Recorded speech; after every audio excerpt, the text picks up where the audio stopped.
Hi, my name is Abigail Justus, and you're listening to the Adams State Podcast. Today I'm here with Dr. Ramirez. Good morning, Abigail. How are you today? I'm doing fine, thank you. So what are you doing at Adams today? So I'm an assistant professor of Spanish here at Adams State. This is my first semester. I started in August of this year. So besides teaching Spanish, I'm also involved with Spanish Club in other organizations like CAMP or CASA, the Cultural Center, so we can plan, organize, coordinate, and promote cultural events on campus and for the community. I saw the Day of the Dead festival that you guys hosted, and it was beautiful. Oh, thank you. Yeah, we tried to do something to show what Day of the Dead is for Spanish-speaking countries, for the Hispanic community. And we had some dances. We also have the altar that is key for Day of the Dead celebration. And we had a presentation by a student, actually. He talked about the meaning of Day of the Dead, why we celebrate it. We had pan de muerto with hot chocolate, and we had dances by Semillas de la Tierra. And the altar was at the Student Union building for several days. Students also had a chance to do paper flowers to decorate the altar. Some students had a chance to decorate the altar with all the elements that are necessary to welcome the dead. I think that's very important to bring. Let's admit, Alamosa in the Valley is a mixing pot of many cultures, and so I think it's important that we represent our Hispanic heritage as well in the Valley. Yes, absolutely. So why did you come to Adams State? Well, speaking of culture, so Adams State University is a Hispanic serving institution, and it is the first Hispanic serving institution in Colorado. So there is a lot of experience and knowledge there. So when I visited the campus and when I interviewed, I saw that knowledge and experience being applied in the different services that Adams State offers for students. They embrace diversity and culture here, and they really care about the success of each individual student. I think that's very important for a college because, let's admit, most colleges are just factories of trying to get the perfect student. Exactly. And in some universities, they care more about getting more students, but not really about the quality of education or about the success of the students and preparing them for their careers. But here, every person I've talked to, they really care about the success of the student. So how are you settling into Adams State? I would say very well. The faculty, staff, and the community have been very welcoming. Yes. And I think that's very important that our newer teachers are settling in well, because let's admit, it's probably a hard transition because you're moving from other places to the Valley. Yes. So what made you want to be a teacher or a professor at Adams or in general? So I always wanted to be a teacher. Since I was a little kid, I always wanted to teach. I had a really good teacher in elementary school. He taught language arts and he was a role model to me. And when I was in college also, I had really good professors who encouraged me to continue. I had a really good ESL teacher too. I learned English as an adult learner. And when I was doing my bachelor's, I decided that I wanted to teach at the university. And in order to do that, I needed to get my master's. And later on, I thought, why not get a PhD, get more knowledge, get more experience, and get a PhD. So that's why I decided to become a professor and teach languages.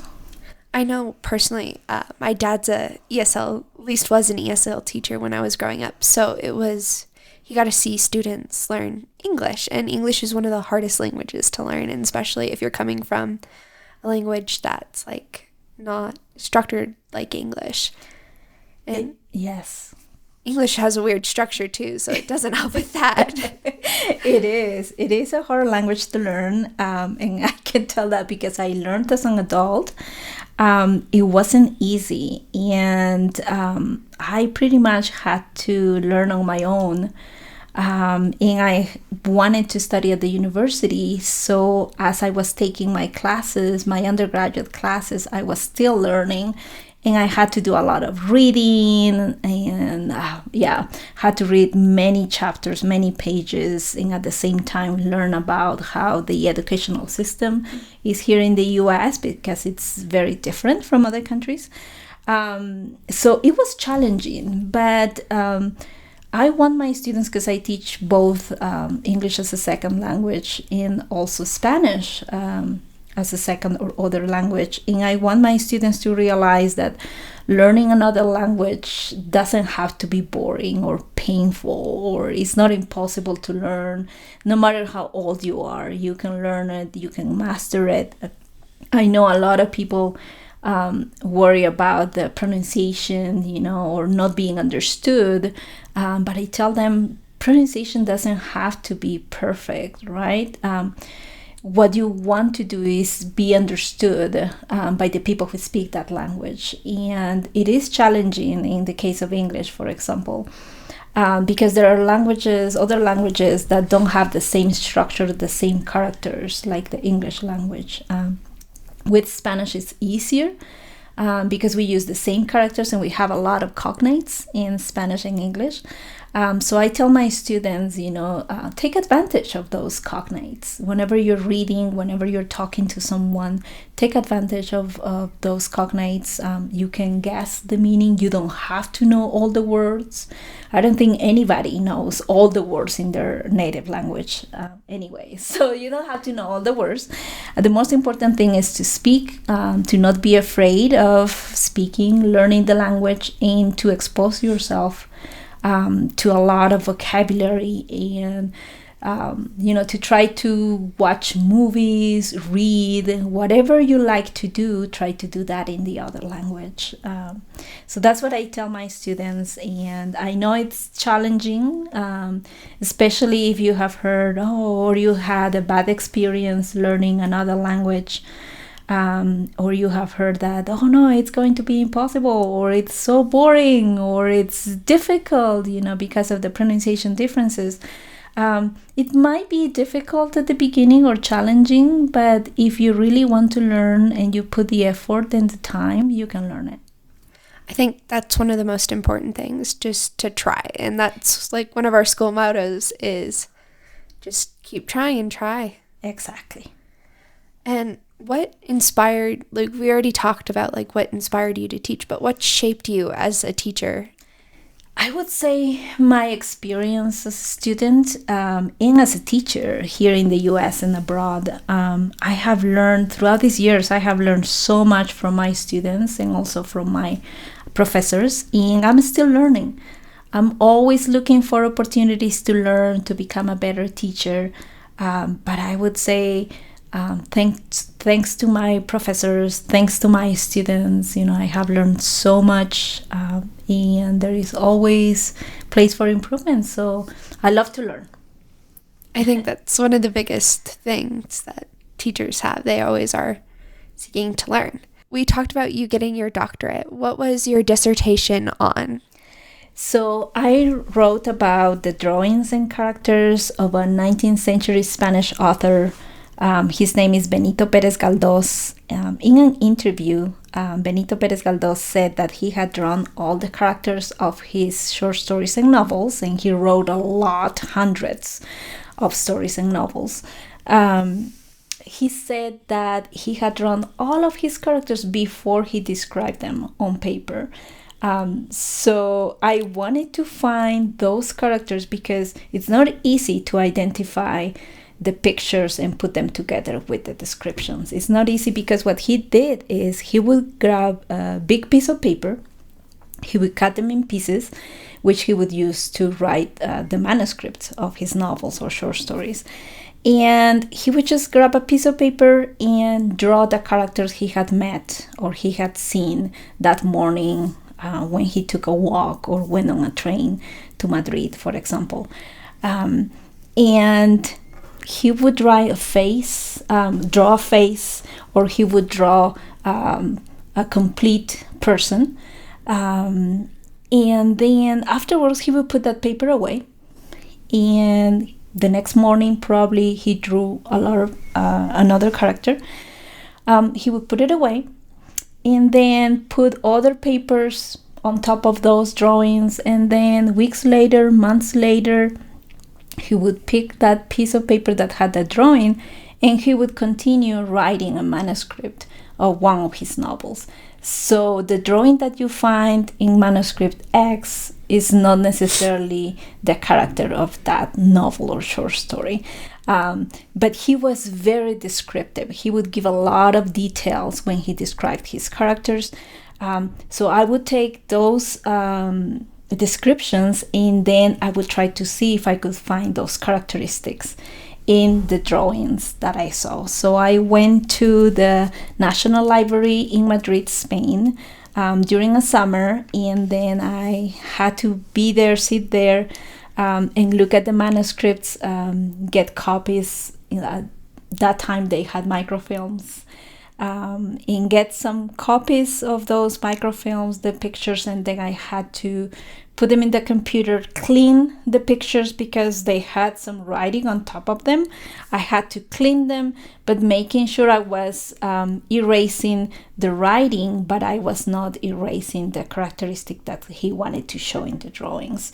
So I was able to identify many of the characters. So my dissertation has a catalog of those characters, and it talks about the process also, because he said that he would make those drawings before he wrote about those characters, and he recycled his characters. So you can see some of his characters are a child in one novel, and then later on you will see that child as an adult in another novel. Yeah, so that's cool. yes, it was very, very interesting. I enjoyed doing this, and especially when I was able to identify these characters, I told myself, it's true. What he said in the interview is true. He was really drawing his characters. In some cases, they are like caricatures. So he would draw those characters, taking into consideration maybe something about their personality or something they did, like if it was a politician and he was a corrupt politician, he would draw something in that face or body that would tell you this is the person who he described as the politician or as a public figure or somebody, maybe a writer or somebody who was famous in Spain or in the world. Are you going to use your dissertation or to apply to like any classes that you're going to teach at Adams? Yes, I would love to. So if there is interest, especially for students or faculty staff or community members perhaps, who are interested in taking interdisciplinary classes, for sure, I would love to teach a class in which we analyze some of these drawings and the description of his characters and see if we can find other characters also. Yeah. I think that's like cool, and I think most students would like to take like that class because it's interesting. You get to figure out like it's like a mystery. It is. You play the role of a detective. You have to identify. Yes, and there are a lot of these drawings that we have in the galley proofs and manuscripts that have not been identified. So I think that's like one of the coolest things because let's admit, most people are always like, I want to solve a mystery. And it's a mystery that could be solved. Exactly. I agree. And since we are on the topic of like the community, what are your plans for like community outreach? So we started this semester offering a class for faculty, staff, and community members, which is Spanish Conversation 1. And our plan is to keep offering more classes. There is a continuation of this class, a second class that we'll be offering in the spring in the evening, because we know a lot of community members work during the day, so they can't take classes in the morning. So our plan is to not only offer more classes that are of interest to the community, and for these we would like also community members to let us know what they would like to see offered at Adams State and the Spanish department, but also we would like to invite the community to come to our cultural events. We had many this semester. The last one was Day of the Dead, like you mentioned, but we have many more activities coming up. One of them that we'll have next spring will be Language Day. So we'll invite students from different high schools in the Valley to come and participate in the different contests. And I would also like to invite the community. We have a lot of community members, and I know that they would love to be judges.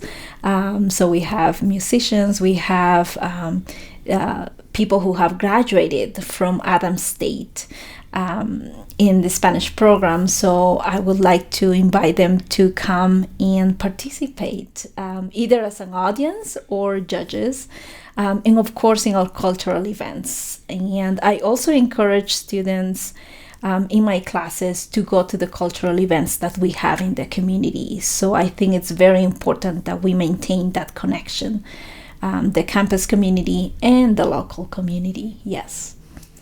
I know personally, that's one of the most important things that our college strives for, is to build the relationships with each other and the community. Yes. Is there anything else that you want to say today? Well, I would say that I'm very happy to be here, and I hope we can keep building this connection relationship with the community.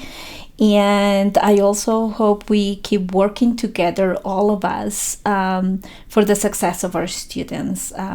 So the success of the students at Adams State, preparing them as global citizens, and also having that connection with our community, with the Valley, because we have a lot of students that come from different parts, not just Alamosa, different parts of the Valley and different states. So I look forward to building that connection and being part of that great story at Adams State.